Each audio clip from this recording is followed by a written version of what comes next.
آج ہماری گفتگو کا مرکز ایک قدیم ترین صندوق ہے، وہ صندوق جو دنیا کے تمام خزانوں سے زیادہ قیمتی ہے، وہ صندوق جس کے لیے یہودی پوری دنیا میں ماہرین آثار قدیمہ کا روپ دھارے ملکوں کھدائی کرتے پھر رہے ہیں۔ آخر کیا ہے اس صندوق میں جو یہ یہودیوں کے لیے زندگی اور موت کا مسئلہ بنا ہوا ہے؟ دوستو، یہ صندوق مسلمانوں کے لیے بھی اس لیے اہمیت کا حامل بن جاتا ہے کہ اللہ تعالیٰ نے اس کا ذکر اپنی آخری کتاب قرآن کریم میں بھی کیا ہے۔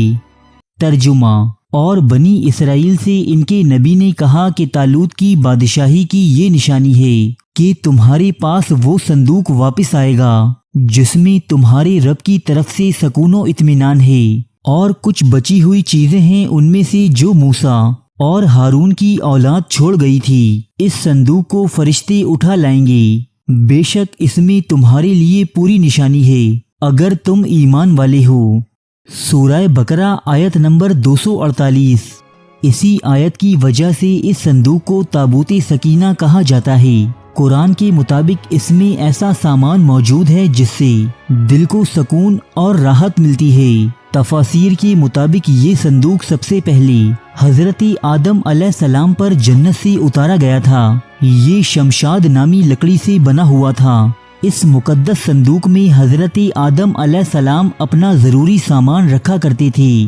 یہ صندوق نسل در نسل چلتا ہوا حضرت یعقوب علیہ السلام تک پہنچا۔ حضرت یعقوب علیہ السلام کا دوسرا نام اسرائیل تھا اور انہی کی اولاد بنی اسرائیل کہلاتی ہے۔ بنی اسرائیل کے پہلے رسول حضرت موسیٰ علیہ السلام تھے۔ یہ صندوق ان کے زیر استعمال رہا۔ اس میں آپ علیہ السلام اپنا عصائے مبارک اور آپ پر نازل ہونے والی توریت کی لوحیں رکھا کرتے تھے، یعنی اس صندوق میں انبیاء کے معجزات کی اشیاء محفوظ ہوتی تھیں۔ حضرت موسیٰ علیہ السلام اور حضرت ہارون علیہ السلام کے دنیا سے رخصت ہونے پر ان کے لباس، عصائے مبارک، امامہ مبارک اور آسمان سے اتارا جانے والا من و سلوہ بھی اس صندوق میں محفوظ کر دیا گیا، اور بعد میں یہ صندوق قوم بنی اسرائیل کے سرداروں کی تحویل میں چلا گیا۔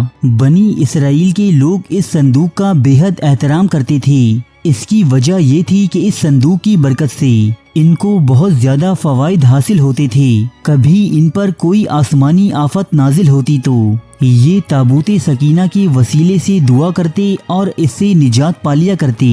جنگوں کے دوران اس تابوت کو بنی اسرائیل اپنے کندھوں پر اٹھائے اگلی صفوں میں رکھتے۔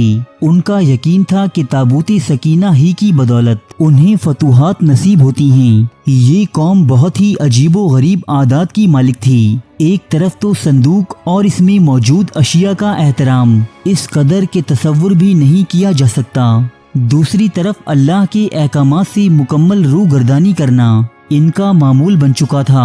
یہ نہایت ضدی، اڑیل، مغرور اور سرکش لوگ تھے، حد سے زیادہ لالچی، مال و دولت سے محبت کرنے والے اور ظالم تھے۔ اپنے انبیاء اور علماء کی روک ٹوک پر ان کو خوفناک اذیتیں دیا کرتے تھے۔ جب ان کی سرکشی حد سے بڑھنے لگی تو اللہ تعالیٰ نے ان کو عذاب دینے کے لیے ان پر قوم عمالقہ کو مسلط کر دیا۔ اس قوم کے بادشاہ جالوت نے ان پر انتہائی زبردست دھاوا بولا اور ان کی بستیاں اجاڑ دیں، شہروں کو جلا کر راکھ کے ڈھیر بنا دیا اور ان کا تابوت سکینہ چھین کر اپنے ساتھ لے گیا۔ بنی اسرائیل جب زمانے بھر میں رسوا ہو چکے تب یہ اپنی دور کے پیغمبر حضرت شموئیل علیہ السلام کے پاس آئے اور ان سے درخواست کی کہ وہ بنی اسرائیل کے لیے ایک بادشاہ مقرر کر دیں جس کے پرچم تلے یہ لوگ جہاد کر سکیں اور اپنا کھویا ہوا مقام دوبارہ حاصل کر سکیں۔ تب حضرت شموئیل علیہ السلام نے بنی اسرائیل کے ایک شخص حضرت طالوت علیہ السلام کو ان کا بادشاہ مقرر کر دیا۔ چونکہ حضرت طالوت علیہ السلام دولت مند اور دنیاوی جاہ و جلال کے مالک نہ تھے، اس لیے یہودی ان کی بادشاہت پر متفق نہ ہوئے۔ تب حضرت شموئیل علیہ السلام نے فرمایا کہ پروردگار عالم نے طالوت کو ہی تمہارے اوپر نگران منتخب کیا ہے، جس کی نشانی یہ ہے کہ وہ صندوق جلد ہی تم تک پہنچ جائے گا جس میں تمہارے دلوں کا سکون موجود ہے، یعنی تابوت سکینہ۔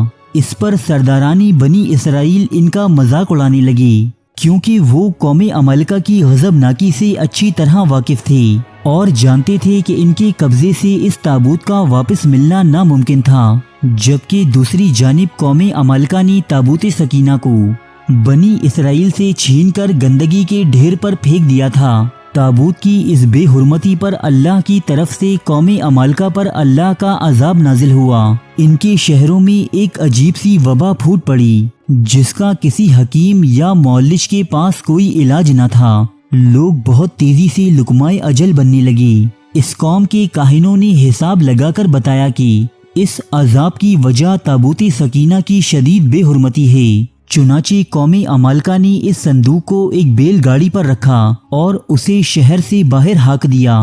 خدا کی قدرت سے یہ بیل اس صندوق کو لے کر ملک بنی اسرائیل کی جانب روانہ ہو گئی۔ حسب وعدہ بنی اسرائیل نے اپنے نبی کا حکم مان کر طالوت کو اپنا بادشاہ تسلیم کر لیا۔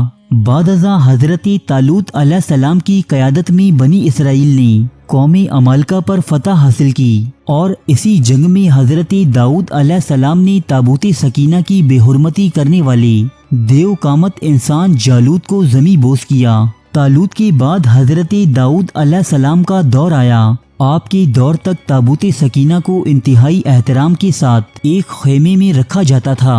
حضرت داؤد علیہ السلام نے اس کے لیے ایک عبادت گاہ تعمیر کرنے کا ارادہ کیا، جسے ان کے بعد ان کے بیٹے حضرت سلیمان علیہ السلام نے ہیکل سلیمانی کی شکل میں پایۂ تکمیل تک پہنچایا۔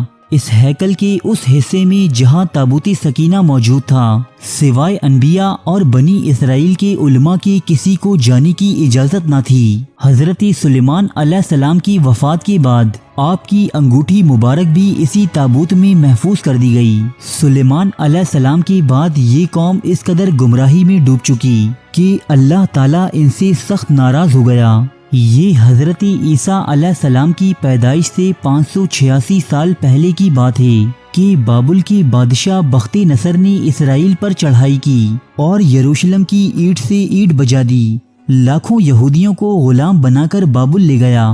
بخت نصر نے تابوت سکینہ کے ساتھ کیا کیا، یہ آج تک کسی کو معلوم نہیں ہو سکا۔ کئی دہائیوں بعد ایران کے بادشاہ سائرس اعظم نے یہودیوں کو بابل کی قید سے آزادی دلوائی اور انہیں دوبارہ ہیکل سلیمانی تعمیر کرنے کی اجازت دی، جسے بعد میں ایک رومی جرنیل ٹائٹس نے پھر سے تباہ و برباد کر دیا تھا۔ لیکن یہودی بخت نصر کے حملے کے بعد تابوت سکینہ دوبارہ تلاش نہ کر سکے۔